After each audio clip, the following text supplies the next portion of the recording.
Welcome to Teaching Truth. My name is Glenn Cartwright.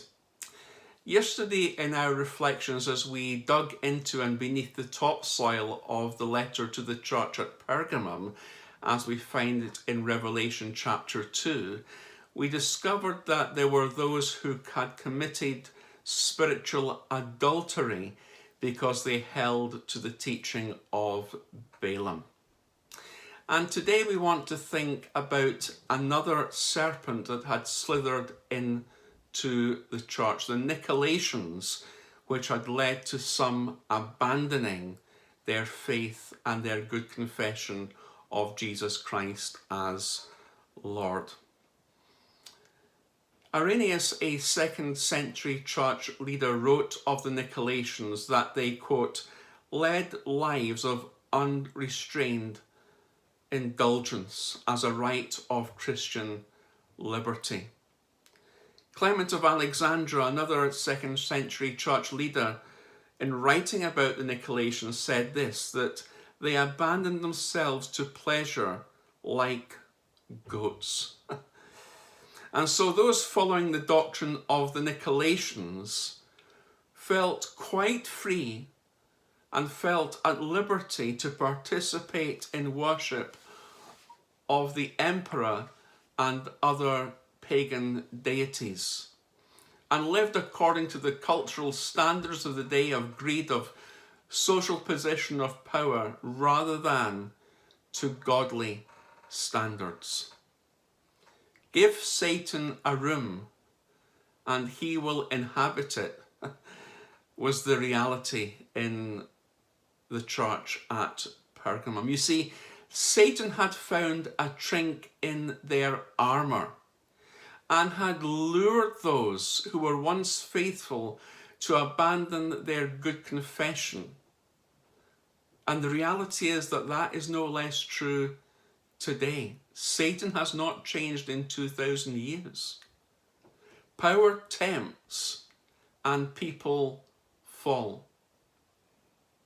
Money, sex, and power are the three greatest temptations, even today, that can cause any one of us to abandon our faith. You see, the world is a tyrant of a lover, an abusive lover, a so-called lover who lures and brings you to a point where it's so easy to abandon your values, your morals, and before you know it, even your faith in Jesus Christ. And Jesus here warns against such a lover.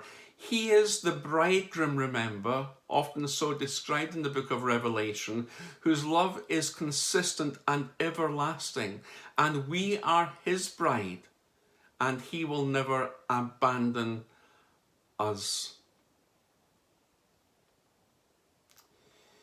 You see, Christ in Revelation 2 verse 16 gives the command to repent in relation to the doctrines of the Nicolaitans.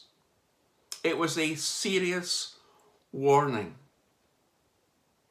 For if they didn't repent, then there would be consequences. And the warning is no less stark and no less true for us today. If we do not repent on the teaching of the Bible, there will be consequences. And so the simple reality is, don't dwell where Satan dwells. Don't give him a foothold. And remember, as it says here, that Jesus knows where you dwell. I know where you dwell. When I was a small boy, I remember a bully at school saying to me one day, "I know where you live, Cartwright." It was terrifying for me as a 8-year-old. But here where Jesus is speaking, it's not terrifying but reassuring, as Jesus is speaking to his church and is present with his church. He, as the bridegroom, wants to be with his bride.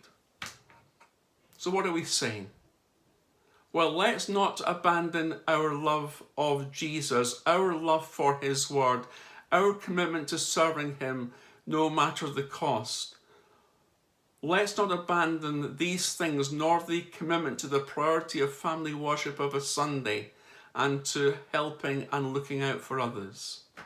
Let's not, spiritually speaking, be caught, to borrow the title of the 1991 American thriller, let's not be caught sleeping with the enemy.